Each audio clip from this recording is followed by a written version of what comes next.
A house is made of wood and stone, but only love can make a home. Welcome to the RepcoLite Home Improvement Show, helping you make your home into one you'll love even more. On News Radio Wood 1300 and 106.9 FM. Well, good morning, everybody. Happy Saturday. Haley, happy Saturday. Happy Saturday, Are you Dan. comfortable there? You're fidgeting all over the place. Getting adjusted here. It's distracting. I'm trying to deliver A-grade material, and I've got you wiggling over there. It's hard to focus. Well, we've got the spinny chairs. I know. Never, ever stand on a spinny chair to reach the light fixture. No, that's in one of those kids' books that I used to really like. It was a lesson in there. Yeah. You never stand on a swivel. No, that hurts when you fall. So there's one tip right off the bat. Yeah, we're on a roll. We are. I've got something else. We've got important stuff to get to. But I had something pretty funny happen to me this week, and I want to share it. Okay. Kids thought it was great. So my family likes to watch detective shows. I've talked about that with you a lot. Yeah. I've watched them ever since, I was a little kid. Lots of detective shows, and I am that kind of a detective. Yeah, I like to think I am too. Yeah. Oh, yeah, I'm always picking up clues, figuring out things wherever I go. I am on it. So anyway, we're out walking in this natural area, and snow's out, and we're wandering around, and my daughter Hannah's looking at these footprints on the path in front of us. And she focuses on one particular set, and as we're going, she's tracing it, putting her feet in the same steps. Mm-hmm. And she says, Dad, this person is a size 10. And I said, oh, maybe she's like a savant. My abilities have been translated to her. And I said, how do you know? Is it because you're measuring how your foot is to? Yeah. She says, because it's stamped with a 10 on the inside. Well, there you go. Well, yeah. So, I looked at it and I said, well, it is. I said, what kind of person has their size stamped on? When I was little, we would put that on our pants and stuff. The pants said that. Yeah. And the tags used to be like know where you exactly could see it. what you are. Mm-hmm. And maybe that's handy, but it was always a little embarrassing. Well, it's like Jerry, he would scratch off the 32 to make it a 31 Jerry. still. Seinfeld. Yeah, sorry. For those that aren't aware. Well, anyway, somebody is out wandering around with their size stamped on their boots, and I kind of laughed about that. But then I went into detective mode. Right? And I'm pointing out all these things to the kids. We can, figure out like all kinds of stuff and from this little bit of information that we have. And Andrew, I said, what do you think about this? What do you think about the gait, the step of this person? And he said something, and he's in a forensic class. And I said, you're in a forensic class, and you're missing all this stuff. I said, you need to just tell your teacher that you're bailing out. We were joking. But I've learned nothing. Yeah. You need to just go to something else. But, we're going on. Hannah's pointing out stuff, and I'm just all over it. We can figure he's probably relatively tall. You can tell by the way he's stepping that, he leans this way. He puts a lot more weight on this foot than that foot. How do you know, Dad? And I'm telling them, and I'm making fun of the things that they don't see. And Andrew is super quiet as we're wandering. And I thought, he felt bad. And so I said, buddy, I was just teasing you. He says, oh, no, I know that. He says, I'm just wondering something. I've been, paying attention to this. And he said, when did you go walking with Caleb? You were telling me about that the other day. And I said, yeah, we were here, I think it was last night or the night before. And I said, oh, my goodness. These aren't Caleb's prints. And he says, no, Dad. They're your prints. Oh, yes. My gosh. I pull up my boot. I've got a number 10. So you wouldn't recognize yourself if you were looking in a mirror? No. I thought I was 6 foot something with a limp. I know nothing. That's how aware I am. We have all learned something. But at least it's good that I know, right? Lots of us are unaware. That's true. And we're unaware that we're unaware. At least I'm aware that I'm unaware. Became aware very quickly. Anyway, I thought that was fun. We've got a number of real things planned for the show today. We're going to be talking about colors for a home gym. Last week we talked about flooring and how to paint the concrete walls or the cinder block walls. But really, the best part about painting is choosing the right color. Well, it's the most stressful part, but it is the most rewarding in the end. Yes. And we're going to have some tips, whether you've got a lower level or a basement that you're turning into a home gym. That's what we talked about last week. Or if it's, maybe just a spare bedroom and you want to get color that will work with the rest of the home, but still give you that vibe, we're going to talk about that. We're also going to be talking about toilets. Dual flush toilets. What? I guess I should have. That could mean so many things. I guess I was just so excited to say that we're talking about toilets, and I'm not going to Dual tell you. flush, water saving. Water saving, yes. Yeah. All kinds of things. That's coming up. But right now, let's focus on this really cool, crazy cool woodworking tip that I stumbled into. It's an old one, but I've never really tried it, and it worked like magic. Yeah, it really does. It was really impressive. Yeah, I was looking for stuff. Haley and I are always looking for stuff to talk about on the show, and I stumbled onto this furniture repair website, and they had a ton of interesting stuff that we'll dig into over time. Definitely. But one thing in particular was for repairing dents and dings in wood. Right. Not gouges or scratches. It has to be, just a imprint into the wood, a dent, like you would get in your car. Right. It can't be like damaged fibers. Right. A dent or a ding literally is just a depression, like Haley's saying. It's not damaged fibers or things like that. A gouge is where something's missing. Exactly. This isn't going to fix that. It will fix those dents and dings, though. Now, I've not tried this. One other caveat before we get going. I haven't tried it on finished wood. Well, I technically did. I tried it on a piece. I don't think it was finished well. Oh, okay. It was just a little Sure. scrap piece sitting around, and I did not have good results. So I've been curious. We'll have to test that in the future and see. I've yet to try this. So what we're talking about and recommending right now is specifically for bare wood. Now, all right, here's the scenario. Picture this. You're working on something in the shop. Everybody can imagine that. The dust is in the air, the buzz of the saws. Smell. Somebody like Haley saying, "Are you wearing your glasses?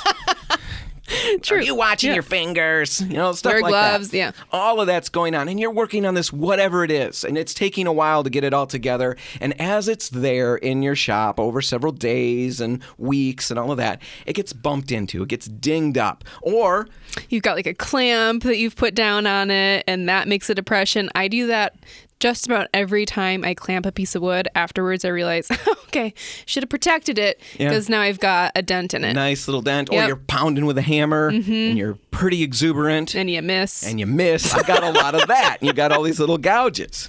Or another one that happens to me is I've got these nice boards. I get everything just right. And I'm carrying them to wherever I've got to get them to install them in the next part of this. Sure. And I constantly ding up the edges of them. Getting it through the instead doorway. of these nice little crisp, sharp edges, I've got all these little dings and divots in it. All right? So that's the problem. You're looking at that and you're thinking, oh man, what do I do? What I would do is get out sandpaper and we sand it like crazy. I sand all the edges round. Right. And I don't have the dents and dings anymore. Well, here's the deal. You can fix that. And you can fix it like magic. And you need to do this now. Well, not technically right now. But you should see it to believe it because it's really amazing. And you've got all this stuff at home, I guarantee it. You've got water at home. Hopefully. Most of you do. Yeah. You've got cloth or paper towels, right? Definitely. That's for sure in our homes. And most of us have a clothes iron, Yeah. right? In this day and age still. I think so. This day and age of wrinkled outerwear, we still have irons in the home, right? At least a curling iron. Got irons in the fire. So if you've got irons at home, that's all you need. Water, a cloth, and an iron. Here's what you do. You heat up the iron, because a cold iron, not going to be a whole lot of good in this instance. No. So heat it up. It could be medium heat all the way to high heat. You're going to want to test it. Okay. I ran into websites where they said, oh, you can't go to high heat. It's going to burn the wood. Other ones said, you got to have it be high heat.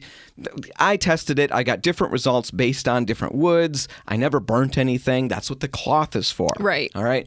So anyway, you get your iron heating up. Now you've got your wood with the dent on it on your workbench. You take your water and basically add it to that dent with like a little dropper, a pipette, Spray bottle. a spray bottle. You could just pour a little bit on. You're just trying to get water into that dent so it's actually kind of... Do you let it soak in? Well, you can let it soak in. You're trying to get it to bubble up a little bit. Okay, gotcha. The surface tension of it to keep a little bubble.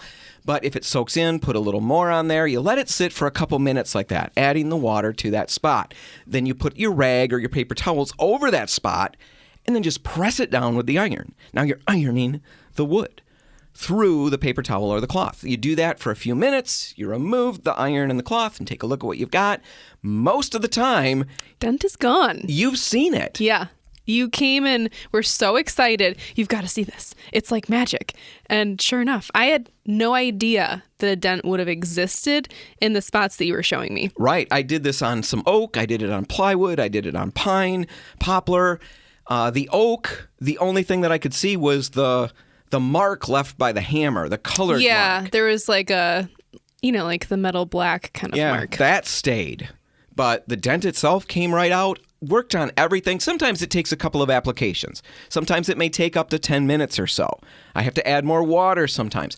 Sometimes you're not going to get it completely perfect. Sure. But it is such an improvement over where it was. And it's way better than sanding all the corners round. Oh, my goodness. And yes, it does work on corners. It takes a little bit of a trick.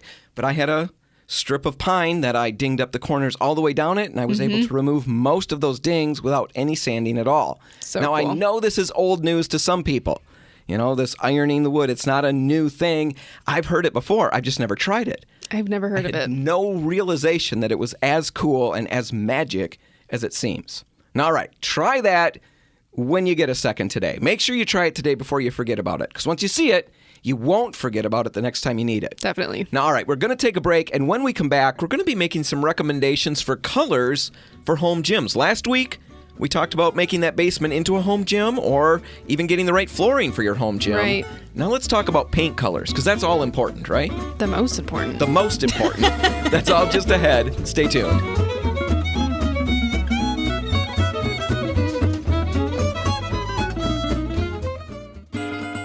Helping you turn your house into your dream home. This is the RepcoLite Home Improvement Show, presented by Benjamin Moore on News Radio Wood 1300 and 106.9 FM. Well, Haley, last week we had Nick Sargent in the studio from Johnson Carpet One, and we talked about flooring options for home gyms. We also talked about painting a basement because typically home gyms are ending up there. Right. What we didn't talk about was color. And we think that's kind of funny because really, in a lot of instances, I think the home gym, the last thing people are thinking about is color. And yet that's kind of a shame. Well, yeah, we're already trying to avoid this space in a lot of ways. It's something that we really want the results from, but don't want to spend the time in the room to get the results. And I think it's the opposite of so many other spaces in the house, right? We choose colors for the living room so that they're comfortable, inviting, and why not do that for a room that we really need to be motivated to go into? Of all the rooms, right. This one needs to really invite us in to get us to use it. At least some of us. Now, my kid, he's all about it. But me, there's always a little weeping and gnashing of teeth as I wander down there because I know I need to be there. I don't ever want to do it. But I don't want to. Maybe if I have a fancy color on the wall that just calls my name, think how fit I'll be.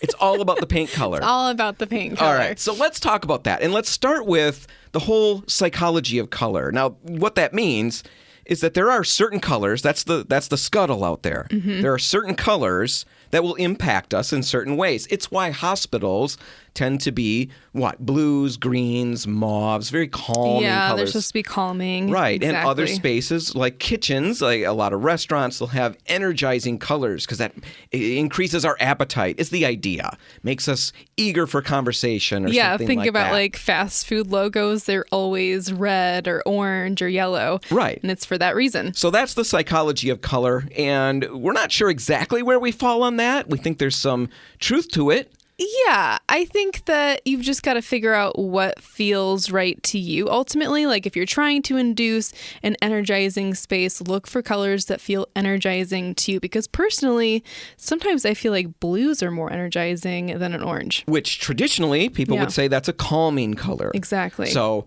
traditionally, people would say Haley's backwards. wrong. Right, exactly. Anyway, reds and oranges are considered energizing. Greens are considered to offer an idea of freshness. Purples can feel kind of creative, and blues are supposed to be calming. Right. But like we said, while that's good to be aware of that, that doesn't mean that that's how it applies to you. Yeah, fine-tune it. With that said, let's kind of work through some color recommendations if you're doing a home gym. And really, it's going to start with what you're trying to create the space to be. You know, that's important with any room that you're decorating. What is your main vibe that you're trying to create here? And let's say you're doing weightlifting. Then we would think that strength, energy, all of that is the drive there. So oranges and reds are going to be the ones that, in this idea of color psychology, come to mind. Now, what do you do if you don't want to use an orange or a red, because really that can be off-putting. And in well, fact, people have the idea, I think, right now probably that we're talking about like a super bright, saturated orange or red. there'll be a lot of screaming in your room if that's what it is. That's not what we're talking about. There's plenty of toned down versions of these colors, muted, that are going to feel livable. Still, they're not burning out your retinas when you walk into the room, but also you don't have to paint the entire room any of these colors either. We could be talking about an accent wall, a mural. Even we've talked about like geometric murals on the wall. Just do a triangle in orange. Maybe that's your power signal for your weightlifting room. All right. But like Haley was saying, you can go with muted versions of these, and that is really important because it can help your home gym become a livable space in a main level. If your home gym is the basement, that's kind of go nuts a little bit. Quite as big of a deal, right? But if you've got a home gym on a spare bedroom or something like that, you don't want to go overboard, and that's where you can find some terracotta colors, wine colors, all kinds of different colors that will convey this idea of energy. It will create that, right? But without being overpowering. So exactly. That's maybe, like a weightlifting or something. What if you're trying to do cardio? What is cardio? Jumping jacks? Running around the room? Anything that raises your heart rate? All right. Yes. Yeah, cardio. I think yellow. I'm not big into cardio, you can tell. You are, though. You ride a bike every day. That's cardio. That's cardio, too? Yes. Oh, I'm really big into cardio. I've been doing that for a while. Yeah, hang out with my cardio buds. Doesn't even know he's doing it. That's the best way to work out. See? Is to not think that you're working out. I'm so fit that I don't even realize I'm working out. That's how fit I am. But what color for the rest of us, Haley? I think yellow is going to be the most associated with that type of energy. It's supposed to be very joyful and vibrant, and I think that's going to be raised with that heart rate. And it's really important to remember what we talked about with the muted thing. Yes. Yellow is incredibly powerful. It's a very strong color. Exactly. And just a little bit of it goes a long way. One of my favorite things to do in a store, when somebody comes up and says, I would like this yellow, in this paint, they'll show me a yellow on a color chip. What we'll do is we'll get that yellow and we'll put it next to like a blank piece of white paper. Right. And the yellow may look on the color chip really muted, really soft. When you see it against white, you realize how much color is really in that. And normally we end up going lighter, significantly lighter. Yeah. So just keep that in mind. People get into trouble with yellow, and it's actually rumored to be a color that can actually make you feel crazy if it is at its most saturated. All right. Well, that's good for cardio. That'll really get the heart thumping.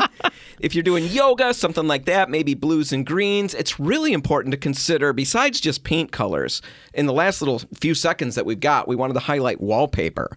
Can be a tremendous way to get some color into a space, create an interesting space, something to focus on, maybe take your mind off what you're doing. Exactly. I imagine doing yoga in a space, and when you're doing these balanced positions, it's nice to find like a focal point to help you kind of center yourself.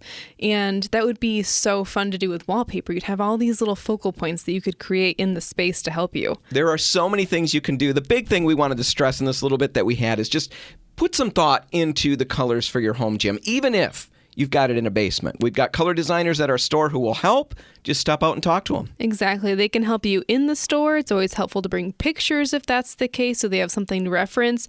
But also, if you're working on more than one room, sometimes it's nice for them to actually come to your home and help you there so you can really get the best advice. We've got in-home consultations offered from our Jenison location, Plainfield, 17th Street, and Fulton Street location. They'd be happy to come out. Right. Just call the store. They'll walk you through all the details, and maybe you can set something up. All right. We're going to take a break, and when we come back, we're going to be talking about caulk, where to use it, which one to use, and why you'd even use it in the first place. Yeah. That's all just ahead. Stay tuned.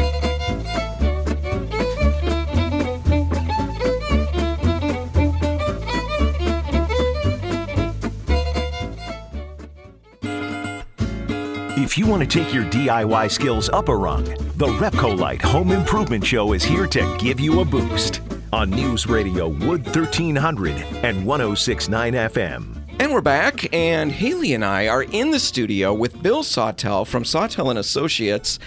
And Bill, we're going to talk about caulk. Thanks for being here. Well, that'd be great. Thank you. Now, before we get into all the talk about caulk, I want to clarify to everybody out there that, Bill, you're a trooper. you are having a heck of a day right now, right? Right. You have driven down in the midst of a snowstorm, because we record this show, and Bill has driven down in a snowstorm from Plymouth, Michigan, and you're sitting there with a flat tire right now, right? I am, but I'm glad to be here. Wouldn't have it any other way. Yeah, I get a call from Bill about 5 minutes before he's supposed to be here for the interview. Yeah, I've got a flat tire. And it describes where he is, and I'm thinking, oh boy, poor guy. Am I going to have to help? Because this is not my strong suit. I said to Haley, this is not my superpower. I'm not sure if I can do it. I don't know if I'm the right person for this job. So I'm riding out to go pick up Bill, and Haley comes out, and the best you can offer me is, do you have gloves? Because there's no other hope for me. No. We're going to get your tires sorted out. We'll get and through it. At this point, you're probably already thinking you're going to call AAA after hearing me admit all of that stuff. But either way, I can fake it. Okay. So, and it's your truck. So, hey, Yeah. what does it matter to me? We'll learn together, and maybe that'll be a segment some other day. Anyway, we want to talk about caulk, Bill, because there's so many reasons to use caulk on a job site. Contractors know them. A lot of homeowners don't always realize why you'd want to do that. And Right. it really can beautify the end results. It can be used for aesthetic reasons to fill gaps between baseboards, around windows, where cabinets touch the walls, things like that. Right. But also on the exterior of the home, you've got weather. You've got rain that tries to get in, can get under a windowsill and rot the wood, or Absolutely. there are crevices where insects can invade your home. So there's lots of reasons why you want to kind of tidy up the seams around your home or in your home, and also to make it much more presentable when you're going to repaint. And that all makes sense, and that's all good, and we can all buy into that. But then we go and look, and we realize how many different varieties there are. I mean, even at our stores, we don't carry tons and tons. I mean, Right. you go to a big box store, and there's like an entire aisle of oh, just... my goodness. But even at our store, it can be a little overwhelming. Why do we have 30 different tubes sitting there? What do they all do? And that wouldn't be so bad if, whatever you grab is going to do a good enough job. But there are certain times where you can use the wrong thing. There are silicones, for example, that are Yes. unpaintable for the most part. There are hybrid products that are paintable that include silicone, but straight silicone, isn't something you can paint. Yeah, for the most part, silicone has great adhesion to glass and porcelain, and can be used around a bathtub or a kitchen sink, perhaps. But you don't want to use them if you're going to repaint, because they just will not accept paint. Right, and we've seen people do that, go through a whole project. That's a real problem. Yeah, when we realize what happened, there's a lot of mess to try to fix that. So with that said, we thought we'd dig into it a little bit with you, Bill. You're from Sawtell & Associates. You sell us our line of caulk, amongst other things. And before we dig into all the differences between the brands and the items that we carry, the types that are on the shelf, let's just start with a bigger step back and talk about caulks versus sealants in the first place. You kind of hit on it a little bit when you were talking about exterior and interior stuff. Well, the products that we make at Tower Sealants are in the acrylic family. But in that acrylic family of caulks and sealants, we have different gradations or qualities that we sell. At the very top of the list, we have a product called Tower Tech 2 and another product just below it called Accura TTS. And we classify those products as sealants versus caulks. A sealant has to meet a higher performance spec. It has to be able to expand and contract. And we would want to use those products around areas of the home where there's going to be a lot of movement or expansion and contraction, like baseboards, like windows and doors, like crown molding, one of the substrates that will shrink back badly in the wintertime. So we want something that can move and stretch, but also has the adhesive ability to bond to almost any substrate we put it over. Those are sealants. Okay, that's Tower Tech 2 and Accura Plus. Those are the sealants.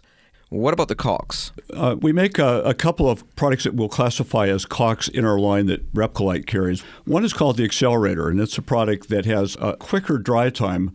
Actually, what the product does is it actually influences the paint when you paint over it to dry with the caulk, Smart. which makes it successful. But we can use that product at 4:30. We can caulk a room, and at 5 o'clock, we can paint over it. So it's very popular for that reason. And what is another caulk? Just to give people a time frame, how does that compare to something else? Every caulk has like a window or dry time, and they have to have sufficient time for them to dry before we can paint over them.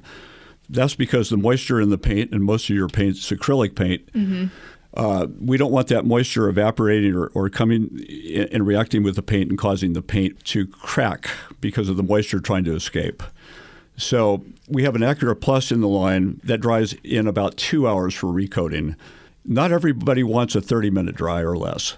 So sometimes it's beneficial. Sometimes that's not what I'm looking for. Some people don't work fast enough. They're slower when they apply their sealants or their caulks, and they need a little more time to tool it and whatever. And so a product like Acura Plus has a little more open time. It dries a little bit slower, but it's a beautiful product that really takes a nice shape when you tool it with your finger and put it in there. So if I'm someone that's not maybe the best at using caulk, if I don't have a ton of experience in that realm, would it be better for me then to use something like that rather than the accelerator? I think it would be, and it just gives you a little more time for forgiveness.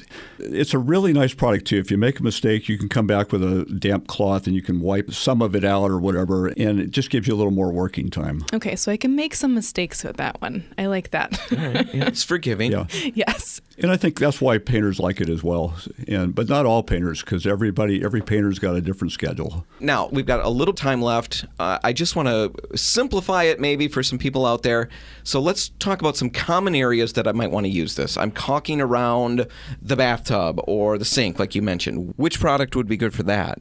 A tub and tile. Now, a tub and tile would be used around a splashboard. Kitchen splashboard could be used around a bathtub.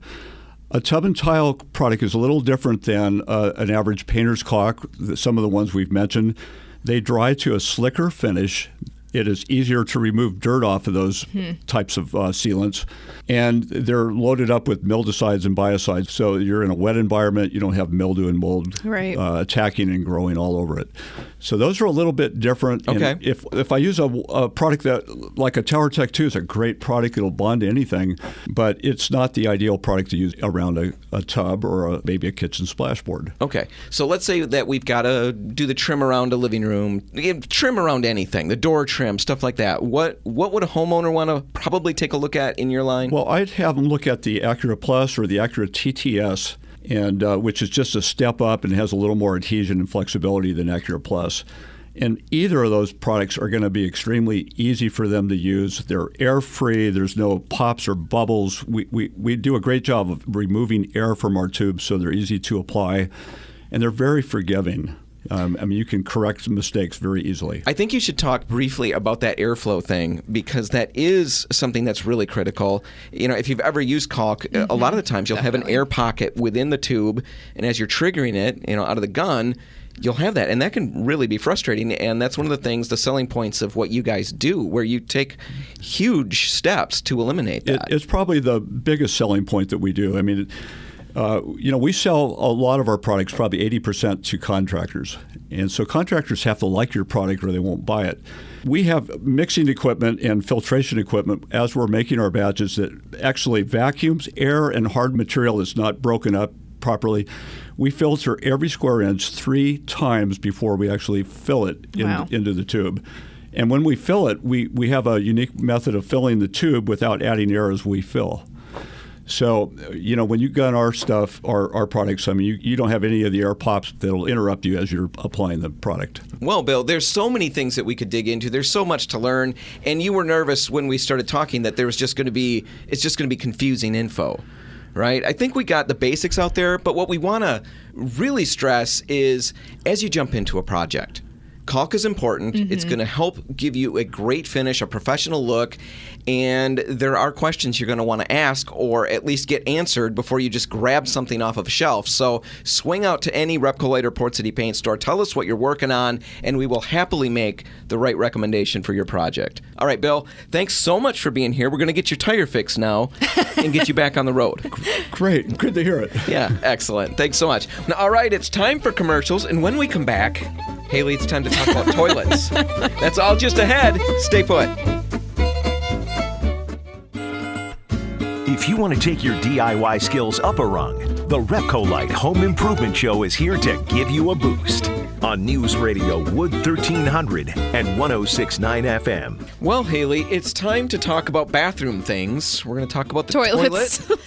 And honestly, there's something else that I want to talk about quickly. I was going to keep it till next week, but I'm going to forget. You know me. Okay. I'm going to forget. And I thought it was kind of fun. And it's bathroom related, but it's, don't worry. No, I'm a professional. I'm a professional. I can talk about things like this without being offensive most of the time. No, this has nothing bad. I have this manly growth of beard, I would say. I'm going to just say, you don't have to acknowledge one way or the other because I don't want to be embarrassed. You've got a beard, yeah. I do have a beard. Yeah. And I have found, I've struggled to make it soft and supple and all the way things We've that I talked want it about to this, be. yeah. Right. I've tried a number of things. I have found the answer. I use dog shampoo. It does it.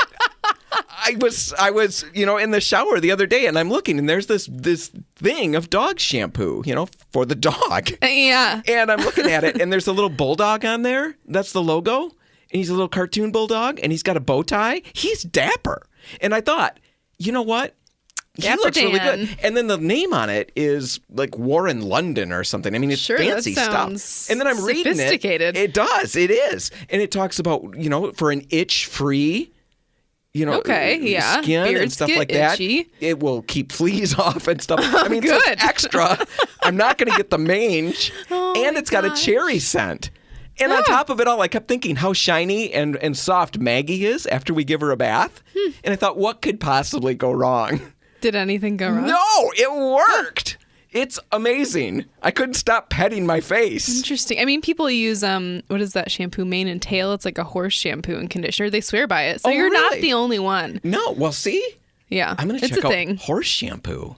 Yeah, you That should. seems really, really legit. Yeah, I think they sell it at like beauty supply stores even. I just want my beard to be glistening and like flopping all over in the breeze. What do you use? Dog shampoo. Dog shampoo with a little bit of horse shampoo. So anyway, there's some bathroom stuff. Now let's get to the meat of the issue. And I'm sorry I said it that way. You made a face. I could have just rolled on with that. I couldn't. We got a question from a listener about toilets, and I really want to dig into this because I think it's a good question. Now, we've handled toilet talks in the past, and we've done so with the utmost delicacy, right? I have handled them like a surgeon, the dexterity and skill of a surgeon. Sure. Nothing gross was happening, and we're going to keep it that way. So if you're eating a bowl of Cheerios right now, you can carry on. There's no worries here, unless Haley drags us down. All right? Yeah, okay. Are we good? Yeah. Are we in agreement? We'll be fine. We'll be adult. Yep. All right. Now, before the question, a couple of things to set up this whole toilet talk. Right. And the first thing is just to really focus on where toilets have been and where they've come. Between 1980 and 1992, some things to think about. Yeah. Toilets used the gravitational force of 2.5 to 3.6 gallons of water per flush. That's was a lot of water. 1980 to 1992. Yes, a lot of water. But prior to 1980... Yeah, they used 5 to 8 gallons of flush, so that's a lot of water. A lot of water per flush. Now, in my family, because I dug into it, how many times do people flush on average? Sure, It's yeah. 5 times. 5 times a day. Per day. Per average. So for my family, we're pushing 117 gallons of water a day if the children flush. Just going to leave that right there. So anyway, that's what toilets were. Then we had the Energy Policy Act of 1992, which became law in 1994, because it always takes time to move these things through. And what that did was it mandated a maximum flush of 1.6 gallons. Yeah, I mean, that sounds good in theory, but unfortunately the toilets were notoriously poor flushers. Right. They didn't make other changes. They just changed the amount of water going through. And yeah, we had really poor flushing toilets.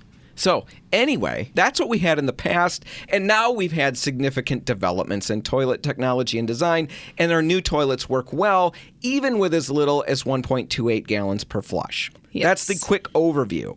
However, not all of us have those newer toilets. And that's where we get to this question that we received from a listener. They wanted to know about dual flush technology. Because they were concerned about water conservation. Right. All that water, we want to quit wasting it. So let's see what we could do. And they looked into dual flush technology and wondered what we thought about that. Have we ever talked about it or looked into it? All right. So we're going to do that. A couple clarifications. Dual flush, what we're talking about with that is really what you're probably guessing. Right. There's a button for solids and there's a button for liquids, and it conserves water based on what you're flushing. So Right. Yeah. You get way less water spent to get rid of the liquid waste. Right. And the idea is that potentially you could reduce your water consumption by up to 67% by using this dual flush technology. All right? That's what we're talking about with dual flush. Now, couple other things. There are dual flush toilets out there. Right, that you can buy that way. Right. New ready from the to manufacturer. Go. They're ready to dual flush. That's what are they're ready. made to do. But not every new toilet is a dual flush toilet. No. Bear that in mind. Also, for those of us with older toilets cranking out tons of water every flush, there are dual flush conversion kits. And that's what our listener was really talking about and wondering about, whether those dual flush conversion kits really work. Now, Haley and I kind of dug into it, and we've got an opinion. But before we get to our opinion and give a recommendation up or down, let's explain how this whole conversion kit works. Now, what you get is a new canister valve, basically, that sits directly on the flush valve opening. It replaces that little flapper valve. Right. So super easy to put in. You put that in, and that comes with a new handle that typically has those two buttons. Two buttons, one for liquid, one for solids. And they generally run around like $30, and they're really simple to install, supposedly. Right. A couple issues can happen, but we're not going to go into that. Right. There's kits. Right. All over the place. You read about them and they say, hey, this is the way to go. It's perfect. We were curious if that's really so. Yeah. Or if that's just hype. Things get hyped and you're not really sure what is actually going on underneath. Right. So we talked to a couple of plumbers because we wanted real answers. We reached out to Service Professor. They've been on the show plenty of times, Brad Krause from Service Professor. And we reached out back to Mark DeVisser from Great Lakes Plumbing. And here's the consensus that we got. First off, don't bother with any of these retrofit systems. We're going to cut straight to it. Not worth it. In their opinion, plumber opinions, right? Not worth it. And it's really not a complicated argument that they're making. Right. They're just essentially saying the toilets were designed to flush with this amount of water, and they're not going to flush properly without that amount of water. Right. Changing the amount of water, you're going to end up with problems. And often what we're finding is that it defeats the whole purpose of trying to save water because you're using extra flushes to even get rid of the paper with the liquid waste, right? Exactly. So really, it's not worth it in that regard. So, well, they also leak more, we found out, too, right. And you don't know, so you're losing all of this water. You have no idea, so you're actually losing a ton of water. It's not efficient. Not efficient for those conversion kits. So then we dug into, what about the dual flush toilets themselves? Well, it turns out neither one of these plumbers are huge on this technology yet either. Service Professor pointed out that as homeowners, before we make that switch, we do need to consider the age of our sewer lines and the roots involved. Usually, less water to push waste is creating a potential for backups. Even with just liquids and toilet paper, you could be running into that issue. And Mark from Great Lakes Plumbing pointed out that even with newer homes, trying to push waste 60 to 120 feet with less water isn't working.